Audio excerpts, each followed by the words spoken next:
মোরগ পোলাও রেসিপি তৈরি করার জন্য প্রথমে আমি এখানে 1 কাপ পরিমাণ টক দই ও 1 টেবিল চামচ পরিমাণ লাল লঙ্কার গুঁড়া অ্যাড করে নিয়েছি। স্বাদমতো লবণ ও 1 টেবিল চামচ থেকে একটু কম ধনিয়ার গুঁড়া অ্যাড করে দিয়ে উপকরণটা ভালোভাবে মিশিয়ে নিব।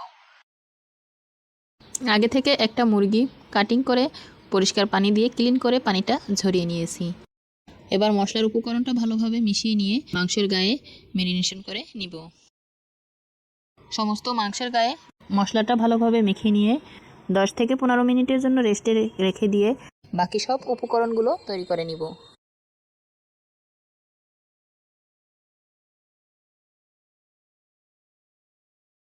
আগে থেকে কিছুটা পেঁয়াজ ছোট করে কেটে নিয়েছি। চুলায় প্যান বসিয়ে পর্যাপ্ত পরিমাণ সয়াবিন তেল দিয়ে কেটে রাখা পেঁয়াজ অ্যাড করে দিয়ে পেঁয়াজের বেরেস্তা তৈরি করে নিব।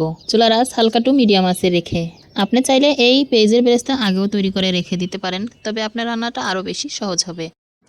পেঁয়াজের বেরেস্তা তৈরি করে অনেক দিন পর্যন্ত সংরক্ষণ করার টিপস সহ ভিডিও আমার চ্যানেলে দেওয়া আছে, সেখান থেকে চাইলে আপনারা দেখে নিতে পারেন। তুলে নিয়ে একটা ছড়ানো পাত্রে ছড়িয়ে রাখলে কিছুক্ষণের মধ্যে মুসমুসে হয়ে যাবে। এরপরে এয়ারটাইট জারে ভর্তি করে অনেক দিন পর্যন্ত সংরক্ষণ করে রাখতে পারবেন।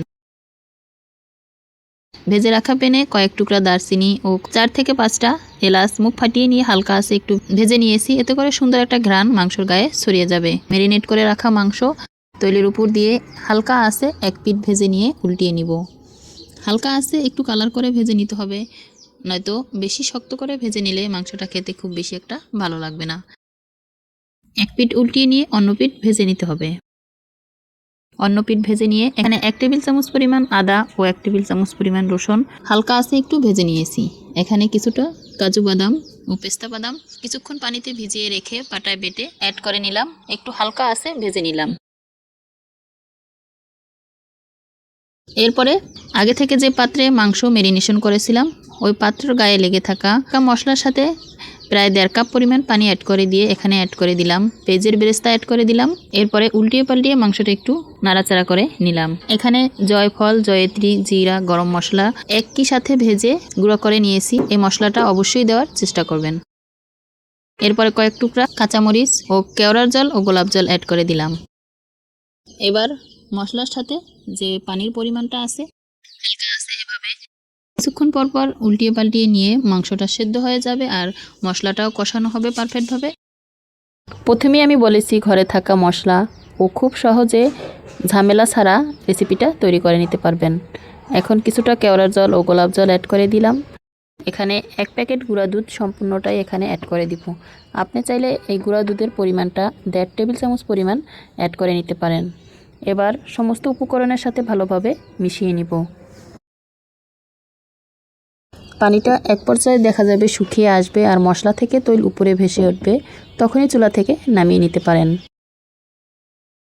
আমি এখানে 1.5 কাপ পরিমাণ পানি অ্যাড করেছি। আপনি চাইলে আরও 1 কাপ পরিমাণ পানি বাড়িয়ে নিতে পারেন যদি আপনার চিকেনটা সেদ্ধ হতে বেশি সময় লাগে। আগে থেকে 4টা ডিম সেদ্ধ করে উপরের স্কিন ছাড়িয়ে এবার মশলার সাথে ভালোভাবে কষিয়ে নিব। আপনি চাইলে হালকা আছে তৈলের উপর একটু ভেজে নিতে পারেন, তবে ভেজে নেওয়ার থেকে এভাবে মশলার সাথে কষিয়ে নিলে পারফেক্ট হয়। ভেজে নেওয়া ডিমটা একটু শক্ত হয়ে যায় উপরের স্কিনটা, তবে আপনি এভাবে মশলার সাথে কষিয়ে নিলে কিন্তু মশলার উপকরণটা ডিমের সাথে মিশে যায়। যখনই দেখবেন উপর থেকে এভাবে তৈল ভেসে উঠেছে আর পানিটা শুকিয়ে গেছে, তখন চুলা থেকে নামিয়ে নিতে পারবেন। চুলায় আবারও একটা হাঁড়ি বসিয়ে নিলাম বড় সাইজের। পর্যাপ্ত পরিমাণ সয়াবিন তেল, কয়েকটা এলাচ মুখ ফাটিয়ে নিয়ে ও কয়েক টুকরা দারচিনি হালকা আছে একটু ভেজে নিয়ে এখানে 2 কাপ পরিমাণ পেঁয়াজ কুচি অ্যাড করে দিয়ে হালকা আছে ভেজে নিব। একটু কালার চলে আসলেই এখানে অ্যাড করে দিব আদা রসুন বাটা। আদা রসুন অ্যাড করে কিছুক্ষণ ভেজে নিয়ে এখানে পরিমাণ মতো পানি অ্যাড করে নিতে হবে। কোনো প্রকার ঝামেলা ছাড়াই এখানে নরমাল পানি অ্যাড করে নিতে পারবেন। কুসুম গরম পানি কিংবা ফুটানো পানির কোনো প্রয়োজন নেই। অবশ্যই নতুন রাঁধুনি যারা আছেন তারা খেয়াল রাখবেন যে পাত্র দিয়ে চাল মেপে নেবেন তার ডাবল পরিমাণ পানি অ্যাড করে নেবেন।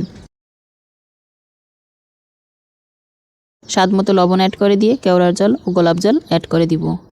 কয়েকটা কাঁচামরিচ এখানে অ্যাড করে দিব মাঝখান থেকে কেটে নিয়ে।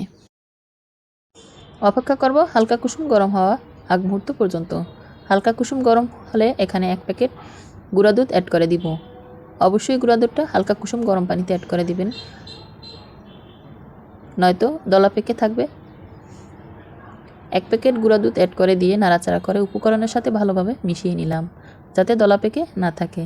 আগে থেকে চালটা পরিমাণ মতো পানি দিয়ে ভিজিয়ে রেখে পানি পাল্টিয়ে পাল্টিয়ে ক্লিন করে নিয়ে স্টিনারে তুলে পানিটা ঝরিয়ে নিয়েছি। সম্পূর্ণ চাল অ্যাড করে দিয়ে ঢাকনা দিয়ে ঢেকে অপেক্ষা করলাম বলক উঠে আসার আগ মুহূর্ত পর্যন্ত।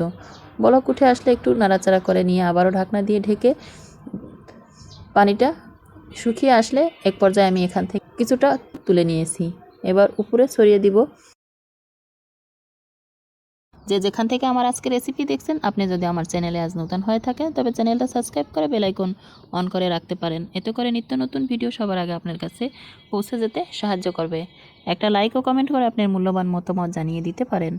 আপনার একটা লাইক ও কমেন্ট আমাকে নতুন আর একটা ভিডিও বানাতে উৎসাহিত করে। অর্ধেক পরিমাণ তুলে নিয়ে এরপরে উপকরণগুলো আমি কিভাবে সাজিয়ে নিলাম দেখতেই পাইতেছেন। বাকি অর্ধেকটা আবারও অ্যাড করে দিয়ে এরপরে উপর থেকে মশলা, ডিম, চিকেন অ্যাড করে নিয়ে কিছুটা ঘি ও পেঁয়াজ বেরেস্তা অ্যাড করে দিয়ে ঢাকনা দিয়ে ঢেকে দমে রেখে দিব 5 থেকে 7 মিনিটের জন্য। চুলার আঁচ একবারে লো আঁচে রেখে দিতে হবে। আর পারলে একটা নিচে তাওয়া অ্যাড করে নেবেন, এতে করে নিচ থেকে পুড়ে যাওয়ার কোনো চান্স থাকবে না। 5 থেকে 7 মিনিট পর আবারও একটু উল্টিয়ে পাল্টিয়ে নিতে হবে আলতো হাতে, যাতে উপকরণগুলো ভেঙে না যায়। এরপরে আবারও ঢাকনা দিয়ে 2 থেকে 2.5 মিনিট দমে রেখে দিলেই আপনি পরিবেশন করে নিতে পারবেন। আপনার কাছে এমন মনে হবে বাজারের কেনাটার থেকেও আপনার তৈরি হাতেরটা খুবই লোভনীয় হয়েছে। স্বাদে ঘ্রাণে কোনো অংশে কম নয়। এবার আপনি দমে রেখে দিয়ে পরিবেশন করে নিতে পারবেন।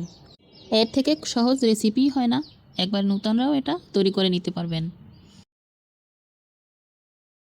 এবার পরিবেশন করে নিলাম। যে যেখান থেকে দেখছেন ভালো থাকবেন, সুস্থ থাকবেন।